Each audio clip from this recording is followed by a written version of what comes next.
Swami Vivekananda. From the high spiritual flights of the Vedanta philosophy, of which the latest discoveries of science seem like echoes, to the low ideas of idolatry with its multifarious mythology, the agnosticism of the Buddhists and the atheism of the Jains, each and all have a place in the Hindu's religion. Where then, the question arises, where is the common center to which all these widely diverging radii converge? Where is the common basis upon which all these seemingly hopeless contradictions rest? And this is the question I shall attempt to answer. The Hindus have received their religion through revelation, the Vedas. They hold that the Vedas are without beginning and without end. It may sound ludicrous to this audience how a book can be without beginning or end. But by the Vedas, no books are meant. They mean the accumulated treasury of spiritual laws discovered by different persons in different times. Just as the law of gravitation existed before its discovery and would exist if all humanity forgot it, so is it with the laws that govern the spiritual world. The moral, ethical and spiritual relations between soul and between individual spirits and the Father of all spirits were there before their discovery and would remain even if we forgot them. The discoverers of these laws are called rishis, and we honor them as perfected beings. I'm glad to tell this audience that some of the very greatest of them were women. Here it may be said that these laws, as laws, may be without end, but they must have had a beginning. The Vedas teach us that creation is without beginning or end.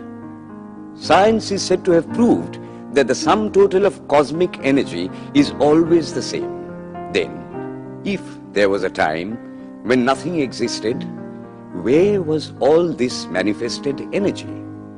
Some say it was in a potential form in God. In that case, God is sometimes potential and sometimes kinetic, which would make him mutable. Everything mutable is a compound, and everything compound must undergo that change which is called destruction. So, God would die, which is absurd. Therefore, there never was a time when there was no creation. If I may be allowed to use a simile, creation and creator are two lines without beginning and without end, running parallel to each other.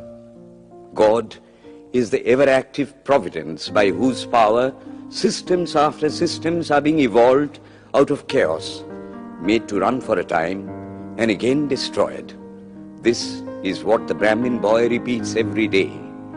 The sun and the moon the Lord created like the suns and moons of previous cycles. And this agrees with modern science. Here I stand, and if I shut my eyes and try to conceive my existence, what is the idea before me? The idea of a body. Am I then nothing but a combination of material substances? The Vedas declare, no. I am a spirit living in a body. I am not the body. The body will die, but I shall not die. Here am I in this body. It will fall, but I shall go on living. I had also a past. The soul was not created, for creation means a combination, which means a certain future dissolution. If then the soul was created, it must die. Some are born happy, enjoy perfect health with beautiful body, mental vigor, and all wants supplied. Others are born miserable. Some are without hands or feet. Others again are idiots and only drag on a wretched existence. Why, if they are all created, why does a just and merciful God create one happy and another unhappy? Why is he so partial? Nor would it mend matters in the least to hold that those who are miserable in this life will be happy in a future one. Why should a man be miserable even here in the reign of a just and merciful God? In the second place, the idea of a creator God does not explain the anomaly, but simply expresses the cruel fiat of an all-powerful being. There must have been causes then, before his birth, to make a man miserable or happy, and those were his past actions. Are not all the tendencies of the mind and the body accounted for by inherited aptitude? Here are two parallel lines of existence, one of the mind, the other of matter.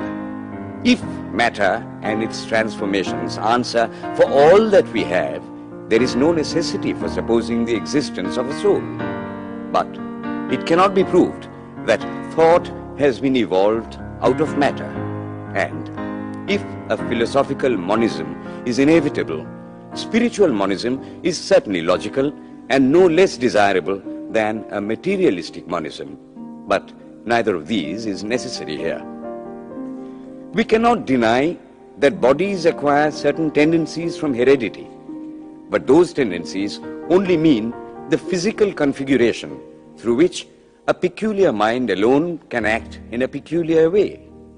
There are other tendencies peculiar to a soul caused by his past actions, and a soul with a certain tendency would, by the laws of affinity, take birth in a body which is the fittest instrument for the display of that tendency.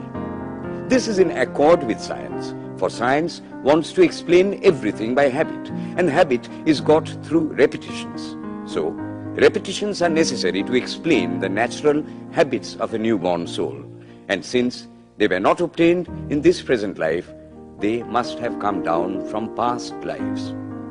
There is another suggestion.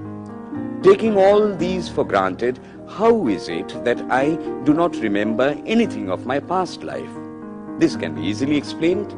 I am now speaking in English. It is not my mother tongue. In fact, no words of my mother tongue are now present in my consciousness.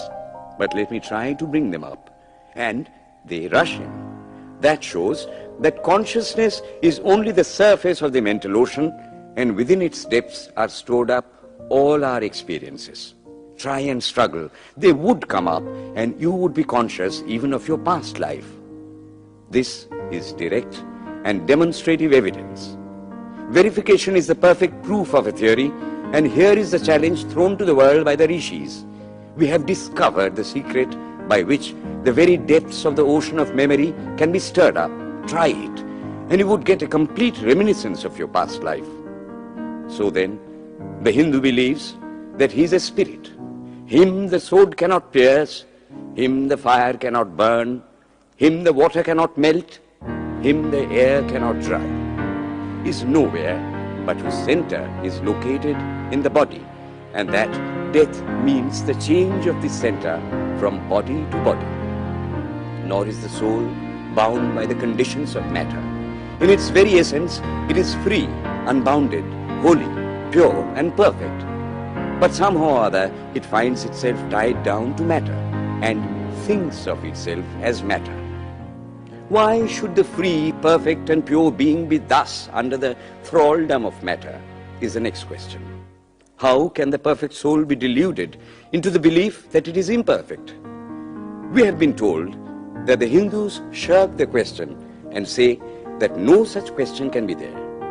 Some thinkers want to answer it by positing one or more quasi-perfect beings and use big scientific names to fill up the gap. But naming is not explaining. The question remains the same. How can the perfect become the quasi-perfect? How can the pure, the absolute, change even a microscopic particle of its nature? But the Hindu is sincere. He does not want to take shelter under sophistry.